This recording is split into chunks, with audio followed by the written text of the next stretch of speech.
ಮುಂಚೆ ಅಶ್ವಿನ್ ಅವ್ರನ್ನ ಪ್ರಶ್ನೆ ಕೇಳ್ತಿದ್ದೆ, 14 ಸೈಟ್ ವಾಪಸ್ ಕೊಟ್ಟರು, ಆತ್ಮಸಾಕ್ಷಿ ಹೇಳ್ತು ವಾಪಸ್ ಕೊಡಿ ಅಂತ ಹೇಳಿ.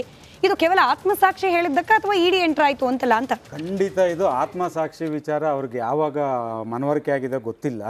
ಇದು ಕಾಂಗ್ರೆಸ್ನವರ ಮಾನ್ಯ ಸಿದ್ದರಾಮಣ್ಣ ಅವರ ಜೊತೆ ಸಂಗಡಿಗರಲ್ಲಿ ಬತ್ತಳಿಕೆ ಖಾಲಿಯಾಗಿದೆ. ನ್ಯಾಯಪೀಠದ ಮುಂದೆ ವಾದ ಮಾಡ್ಲಿಕ್ಕೆ ಏನೂ ಉಳಿದಿಲ್ಲ. ಕೊನೆಗೆ ಸರ್ ಮುಗಿಸ್ಬಿಡ್ತೀನಿ ಸರ್, ಕೊನೆಗೆ ಸರ್ ಹೇಳ್ತೀನಿ, ಹಿರಿಯವರು 3 ತಿಂಗಳು ಮೂಢ ಹಗರಣನ ಇಟ್ಕೊಂಡು ಕಾಲಹರಣ ಮಾಡಿ 3 ಕಾಸಿಂದು ನೀವು ಅಭಿವೃದ್ಧಿ ಮಾಡಿಲ್ಲ. ಅದು ಎಲ್ರಿಗೂ ಗೊತ್ತಿದೆ ಜನಕ್ಕೆ. ಇವತ್ತು ಮೂಢ ಹಗರಣ ಯಾರಿಗೆ ಬೇಕಿತ್ತು ಸರ್? ನಮಗ್ ಬೇಕಿತ್ತ ಇಲ್ಲ ನಿಮಗ್ ಬೇಕಿತ್ತ? ಅಭಿವೃದ್ಧಿ ಮಾಡಿ ಅಂತ ನಾವು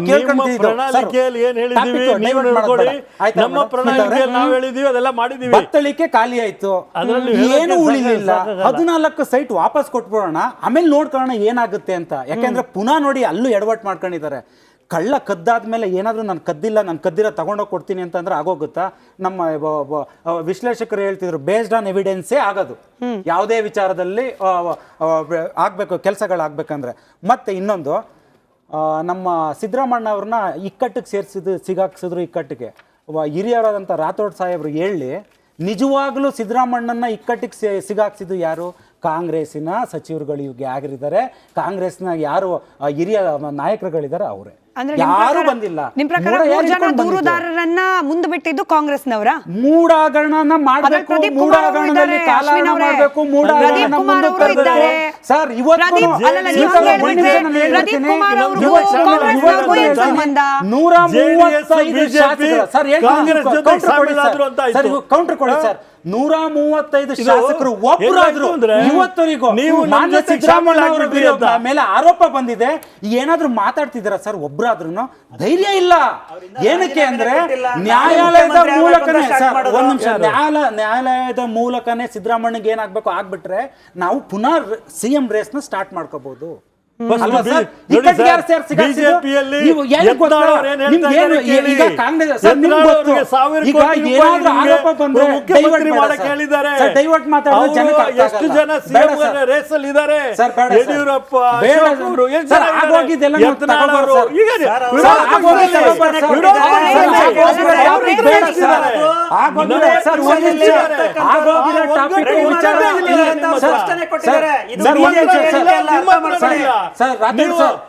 ಮೈಸೂರಿಗೆ ದೇಶ ಅಭಿವೃದ್ಧಿ ಆಗ್ತಾ ಇರಬೇಕು ಸರ್. ನಾವು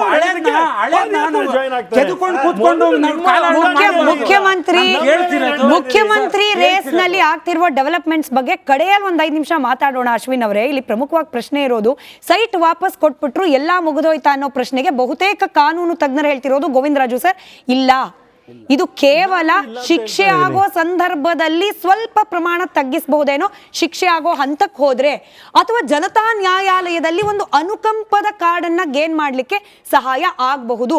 ಅದನ್ನ ಹೊರತುಪಡಿಸಿದ್ರೆ ವಾಪಸ್ ಕೊಟ್ರು ಒಂದೇ, ಕೊಡದೇ ಇದ್ದಿದ್ರು ಒಂದೇ ಅನ್ನೋದಾಗಿತ್ತು. ಹಾಗಾದ್ರೆ ಇಲ್ಲಿ ಆತ್ಮಸಾಕ್ಷಿ ಅನ್ನೋದು ಏನ್ ಹೇಳ್ತಿದೆ ಕಾಂಗ್ರೆಸ್ನವ್ರಿಗೆ, ಅದರಲ್ಲೂ ವಿಶೇಷವಾಗಿ ಸಿದ್ದರಾಮಯ್ಯನವರಿಗೆ? ಈಗ ನೋಡಿ ಮೇಡಮ್, ಸಂವಿಧಾನಾತ್ಮಕವಾಗಿ ಅವರಿಗೆ ಕಾನೂನಡಿಯಲ್ಲಿ ಎಲ್ಲವನ್ನೂ ಅಬ್ಸರ್ವ್ ಮಾಡಿದ್ದಾದ್ಮೇಲೆ, ಕೋರ್ಟ್ ಡೈರೆಕ್ಷನ್ ಆದ್ಮೇಲೆ ಎಲ್ಲ ಒಂದ್ ಕಡೆ ಅವರಿಗೆ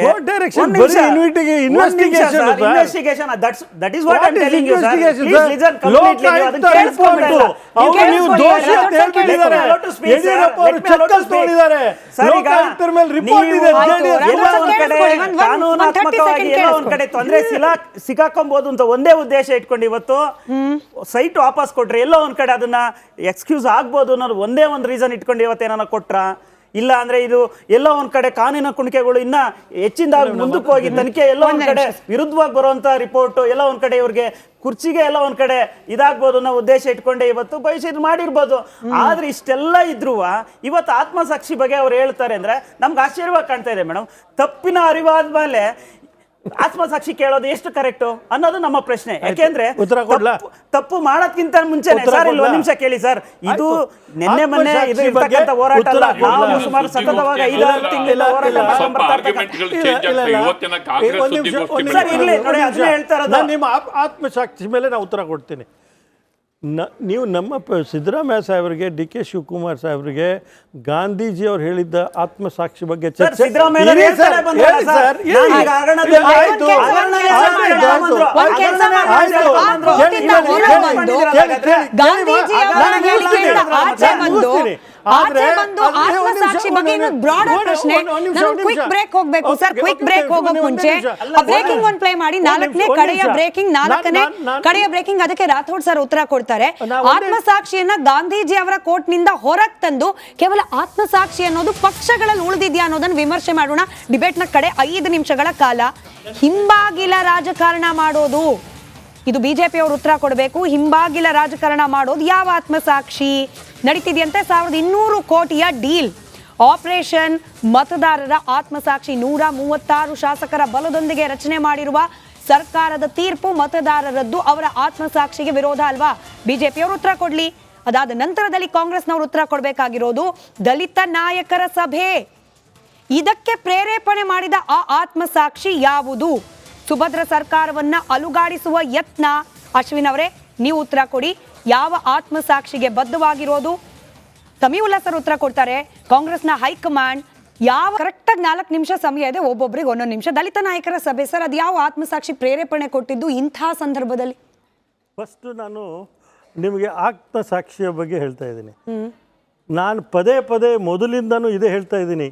ಸಿದ್ದರಾಮಯ್ಯ ಅವರು ಮಹಾತ್ಮ ಗಾಂಧಿನ ಕೋಟ್ ಮಾಡಿ ಆ ಆತ್ಮಸಾಕ್ಷಿಯ ಬಗ್ಗೆ ಹೇಳಿದ್ದಾರೆ.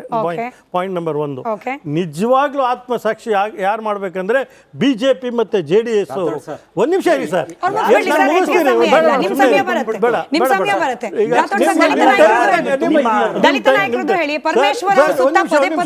ಆತ್ಮಸಾಕ್ಷಿ ಬಗ್ಗೆ ಮುಗಿಸ್ತಾ ಇದ್ದೀನಿ.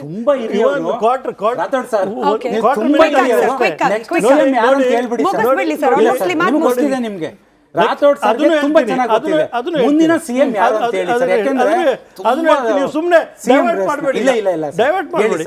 ನೋಡಿ, ಆತ್ಮಸಾಕ್ಷಿ ಬಿಜೆಪಿ ಮತ್ತು JDS ಅವ್ರಿಗೆ ಆಗ್ಬೇಕು. ಯಾಕೆ ಆಗ್ಬೇಕು ಅಂದ್ರೆ ಇಡಿನ ದುರುಪಯೋಗ ಮಾಡ್ತಾ ಇದ್ದಾರೆ.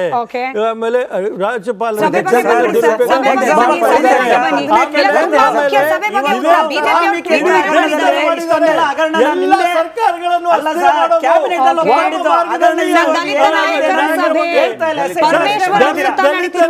ದಲಿತ ನಾಯಕರ ಸಭೆ ಯಾವುದೇ ಆಗಿಲ್ಲ. ಇಡೀ ಕಾಂಗ್ರೆಸ್ ಪಕ್ಷ, ಎಲ್ಲ ಶಾಸಕರು, ಸಂಸದರು, ಹೈಕಮಾಂಡು, ಪಾರ್ಟಿಯ ಎಲ್ಲ ಕಾರ್ಯಕರ್ತರು ಸಿದ್ದರಾಮಯ್ಯ ಅವರ ಜೊತೆಗಿದ್ದಾರೆ. ಹಿಂಬಾಗಿಲ ರಾಜಕಾರಣ,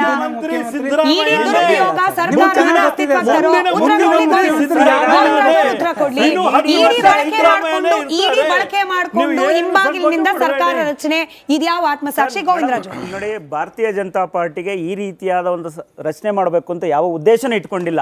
ಆದ್ರೆ ಇವತ್ತು ಸನ್ಮಾನ್ಯ ಯತ್ನಾಳ್ ಅವ್ರು ಏನ್ ಹೇಳಿದ್ರಲ್ಲ, ಅದು ಕಾಂಗ್ರೆಸ್ ಪಕ್ಷಕ್ಕೆ ಹೇಳಿದ್ದು ಅಂತ ಅವರು ಸ್ಪಷ್ಟನೆ ಕೊಟ್ಟಿದ್ದಾರೆ. ಭಾರತೀಯ ಜನತಾ ಪಾರ್ಟಿಯಿಂದ ನೋಡಿ ಸರ್, ಇವತ್ತು ಕಾಂಗ್ರೆಸ್ಗೆ 136 ಸೀಟ್ ಕೊಟ್ಟು ಆಡಳಿತ ಮಾಡಕ್ಕೆ ಕೊಟ್ಟಿದ್ದಾರೆ. ಆದ್ರೆ ನೀವು ಮಾಡ್ತಾ ಇರೋದು ಬರೇ ಹಗರಣಗಳು, ಭ್ರಷ್ಟಾಚಾರ ಅಷ್ಟ್ಬಿಟ್ರೆ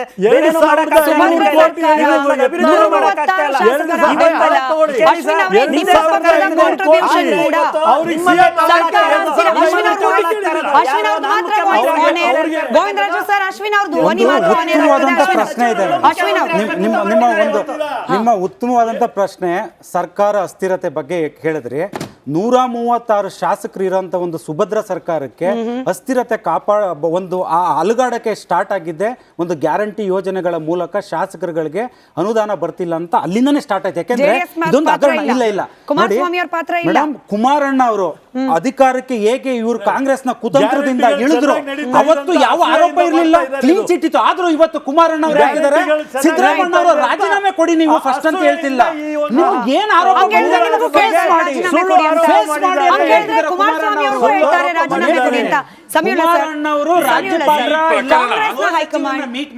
ಈ ಪ್ರಕರಣದಲ್ಲಿ ಆತ್ಮಸಾಕ್ಷಿ ಅನ್ನೋದು ಈ ವಿವಾದದ ಮಧ್ಯೆ ಬಂದಿರುವ ಒಂದು ಸಬ್ಜೆಕ್ಟ್ ಅಷ್ಟೇ ಹೊರತು ಬೇಸಿಕಲಿ ಪೊಲಿಟಿಕಲ್ ಪಾರ್ಟೀಸು ಆತ್ಮಸಾಕ್ಷಿ ಇದೆಯಾ ಅನ್ನೋದ್ರ ಬಗ್ಗೆ ಆತ್ಮಸಾಕ್ಷಿಯನ್ನ ಕೇಳ್ಕೊಳ್ಳೋ ಅಂತ ಸಿಚುಯೇಷನ್ ನಮಗೆ ಬಂದಿದೆ.